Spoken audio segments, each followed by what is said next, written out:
교회의 직분자로 부름을 받았습니다. 이 직분은 세상에서 주는 직분이 아니고 교회의 머리이신 예수님이 맡기신 직분입니다. 교회의 직분을 잘 이해하고 주신 목적에 맞게 효과적으로 잘 섬기기를 원합니다. 오늘 말씀을 통해서 하나님이 우리에게 주시는 교훈이 무엇입니까? 첫째로 교회의 직분은 교회 공동체를 위한 것입니다. 다시 말하면 교회 직분은 한 개인을 위한 것이 아니라는 말입니다. 직분받는 한 사람을 위해서 교회를 격려하기 위해서 세우는 것이 아닙니다. 교회 공동체를 위해서 세우는 것입니다. 만일 외딴 섬에 한 사람이 살고 있다면 그에게 직분이 필요하겠습니까? 혼자 예배하고 주를 섬기는 데에는 그저 그리스도인이라는 이름으로 족할 것입니다. 성도라는 세인트라는 이름으로 족할 것입니다. 교회 직분은 교회를 위한 것입니다. 그리고 교회의 모든 직분은 섬기는 직분입니다. 다른 사람에게 군림하고 지배하는 직분이 아닙니다. 이것은 계급도 아니고 완장도 아닙니다. 섬기는 직분입니다. 남을 섬기려면 자신이 먼저 영적으로 건강한 성도가 되어야 합니다. 영적으로 병든 성도나 연약한 성도도 하나님은 사랑하십니다. 그러나 교회 직분을 맡기기에는 아직 이릅니다. 왜냐하면 교회 직분이라는 것은 그저 명목상에 불과한 것이 아니라 실제로 다른 사람을 섬기고 돌보라고 주신 것이기 때문에 아직 다른 사람의 돌봄이 필요한 사람은 아직 자신이 세워져야 할 단계이지 다른 사람을 세울 단계는 아니기 때문입니다. 아직 믿음이 연약한 사람은 먼저 자신의 믿음을 굳게 해야 합니다. 그러지 않고 그 흔들리는 믿음으로 다른 사람을 섬기려고 하면 자신도 힘들 뿐만 아니라 그 흔들리는 믿음으로 다른 사람에게 안 좋은 영향을 미치게 될 것입니다. 우리가 사람을 사랑하고 존중하는 것은 귀한 일입니다. 무사람을 공경하라고 했습니다. 그러니까 모든 사람을 공경하되 지혜롭게 합당하게 대우하는 것이 중요합니다. 교회 나온 지 얼마 되지 않고 아직 정신적으로 영적으로 건강하지 못한 사람에게 중요한 직분을 맡기는 것은 옳지 않습니다.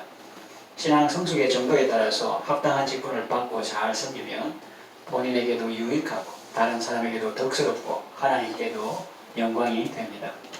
병든 성도나 연약한 성도도 치유받고 건강하게 세워지면 섬길 수 있습니다.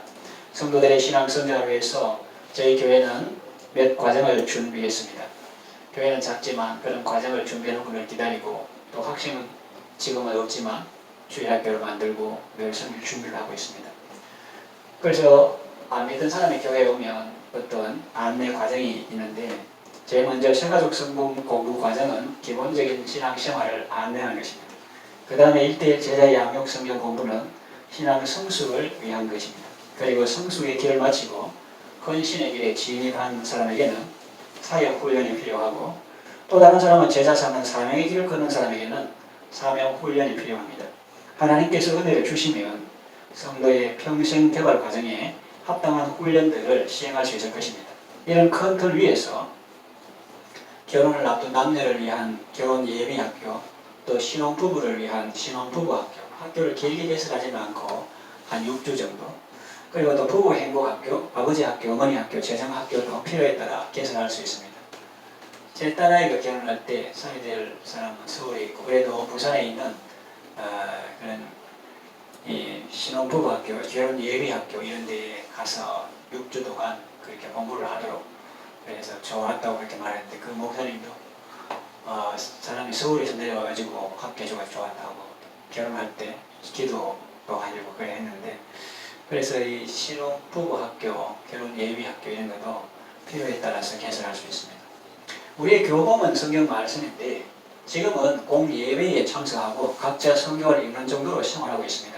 사실 그것만 잘 해도 좋은 교인은 될 수 있습니다. 그러나 참 제자는 훈련이 필요합니다. 본인이 어디 교본만 가지고 훌륭한 군인이 될 수 있습니까? 교관도 있고 끊임없는 훈련도 있습니다. 그럴 때 실전에서 승리할 수 있습니다. 훈련에서 땀 한 방울은 실전 때 피 한 방울과 같습니다. 아니 목숨과 같습니다. 오늘 훈련받지 않으면 내일 전투에서 승리할 수가 없습니다. 뭐 육신에 피 흘리는 이런 전쟁이 아니라 정말 영적인 전쟁에서 내 고집과 아집이 죽고 주의 말씀으로 사랑으로 겸손으로 승리하는 그런 전쟁은 말이에요. 군대 강약을 판단할 때 식당에서 밥을 먹는 병사의 수가 얼마인가로 판단하지 않습니다. 식당에서 병사들이 밥 먹는 머리 수가 얼마냐, 그 군대 강하다 약하다 이렇게 판단하지 않고 혹은 의무대에서 치료받고 있는 병사의 수가 얼마인가 그걸로 판단하지도 않습니다. 그런 것들보다는 전투 현장에 투입되어서 실제로 싸울 수 있는 병사가 얼마인가가 판단의 기준이 될 것입니다. 훈련은 안 받고 총에는 녹이 슬었는데 전투에서 승리하기만 바란다면 어떻게 되겠습니까? 패배할 것이 뻔하죠. 그리스도의 강한 군사가 되어서 영적 전투에서 강한 전투력을 발휘하고 사명을 잘 감당하는 성도가 되어야 하겠습니다. 그러려면 삶으로 예배하고 삶의 모든 현장 속에서 하나님의 말씀과 기도로 인생 항로를 헤쳐나가시길 바랍니다. 둘째로 집사의 직분은 원망을 해결하기 위해서 출발하였습니다. 오늘 보면 신약교회에서 집사라는 직분이 어떻게 생겨났는가 그 과정을 잘 보여주고 있죠. 예루살렘 교회가 부흥했습니다. 제자가 더 많아졌습니다. 그때 새로운 문제가 생겼습니다. 부흥하면 아무 문제 없을 것이다 그렇게 단순하게 생각하는 사람이 있는데 사람이 많아지면 새로운 문제가 생기는데 그것도 부정적으로 볼 필요가 없는 것이 그것을 또 긍정적으로 잘 해결하면 하나님께서 큰 은혜를 주신다. 오늘 본문 마지막 부분에도 봐도 그렇잖아요. 그래서 제가 사람들이 갑자기 많아지니까 새로운 문제가 생겼습니다. 사도들이 늘 기도하고 말씀 전하기를 하다가 사람들이 많이 몰려오니까 여러 가지 선비할 일들이 생겼습니다. 그 중에 하나가 구제하는 일이었습니다. 어려운 사람 돕는 것. 교회 안에 과부들이 많았는데 그 과부들을 구제하는 일이 쉬운 일이 아니었습니다. 받는 것보다 주는 것이 더 어렵다지 않습니까? 그 어려운 게 뭐냐면 군대 훈련소나 군대에서 배식하는 거 어렵잖아요. 그래서 훈련 받는데 고기를 먹어야 되는데 국물만 주고 너는 고기 한 대 더 얹어주고 이런 거 받는 사람은 아주 민감하거든요. 그래서 조금 적게 줘가지고 적게 덜어주고 나중에 남는 걸 좀 더 주고 이런 건 문제 없는데 처음에 왕창 줘가지고 나중에 없다. 그러면 폭독이 날지도 모릅니다. 먹을 게 없다면 폭독이 날지도 몰라. 그러니까 그것도 일반 병사들한테 시키고 하는데 그걸 이제 예를 들어서 목사가 직접 하면 교인들 얼마나 저 집사는 고기 덩어리 한 개 더 얹어주고 옛날에 베드로 그 당시에는 사도 요즘 같은 목사님 같은 분이고 집사님도 그 당시에는 훌륭한 분인데 그런데 그런 분들이 이 재정 출납, 구제, 어려운 사람 돕는 거 이런 거 하다 보니까 자기들 이 잘못한 것도 아닌데 잘하려고 했는데도 사람들이 오해를 할 수 있다 이 말이죠. 그래서 많은 성경 읽고 기도하고 영혼을 위해서 기도하고 말씀 묵상하고 이래야 되는데 그건 늘 하게 되었다는 거죠. 그리고 이제 구제 받는 것보다 주는 것이 더 어렵다. 남의 발 씻기는 사람은 물의 온도에도 신경을 써야 된다. 옛날처럼 뭐 하잖아요. 씻겨줄 테니까 발레 밀어 넣어 이렇게 뭐하고 물의 온도에 신경을 써야 되니까 받는 것보다 주는 것이 더 어렵죠. 그래서 큰 좋은 일하고도 요거도 모을 수 있습니다. 오늘날 교회에 학습자 명부, 또 세례자 명부가 있는 것처럼 초대 교회는 과부 명부가 있었습니다. 그 과부 명부에 올릴 사람은 어떤 사람인가 하면 나이 60이 덜 되지 않고 일단 나이가 60은 넘어진다. 옛날 시대, 요새는 좀 장수한 시대지만 나이 60이 덜 되지 않고 또 한 남편의 아내였던 자, 또 돌볼 자녀가 없는 사람, 그 돌볼 자녀가 있는 사람 그 과부 명부에 안 올라가는 거예요. 돌볼 자녀가 없는 사람 등 일정한 기준이 있었습니다. 그런데 이 예루살렘 교회 안에 과부가 많았던 것 같습니다. 그래서 그 명부를 작성하고 또 그분들에게 혜택이 골고루 돌아가게 하는 일이 어려웠습니다. 이 과부도 헬라파 유대인들, 즉 그리스 피스긴 이런 유대인들이 보니까 이 헬라파 유대인들 과부 이런 사람들은 그 구제하는 주보 같은 데 보니까 명단에 자꾸 빠지고 히브리파 사람들 과부만 이렇게 자꾸 구제를 받고 헬라파 유대인들은 명단에 자꾸 빠지는 거예요. 그래서 히브리파 사람들은 원망했습니다. 한 교회 다니면서 같은 교회 공동체면서 그 사람들만 구제받고 우리 헬라파 유대인들 과부는 왜 빠지느냐 그렇게 원망했죠. 그래서 사도들은 이 문제를 두고 생각하면서 하나님께 기도했을 것입니다.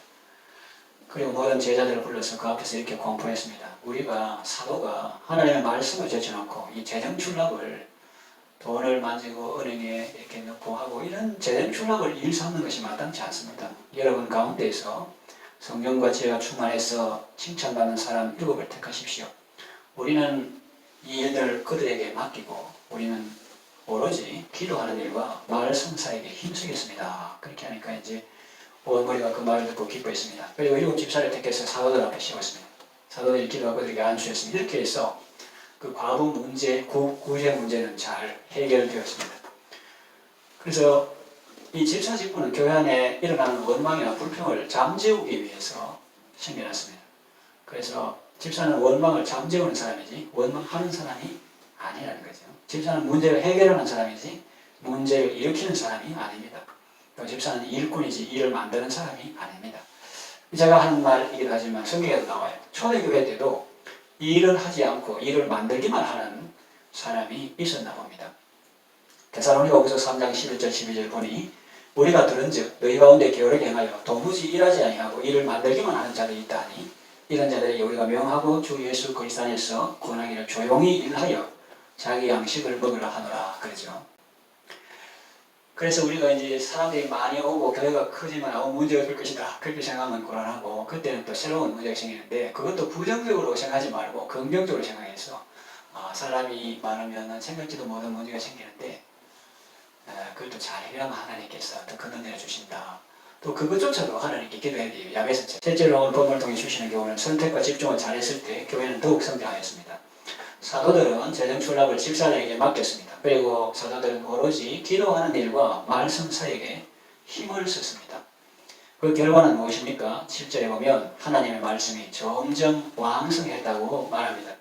그것은 사도들이 오로지 기도와 말씀 사이에 힘쓴 결과입니다.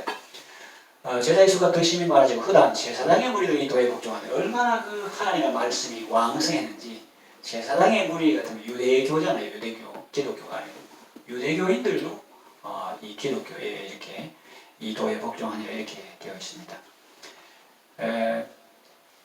기도와 말씀 거기에 선택하고 집중하고 집사님들은 구제와 재정출납 여기에 집중하고 그럴 때 좋은 효과가 있었습니다.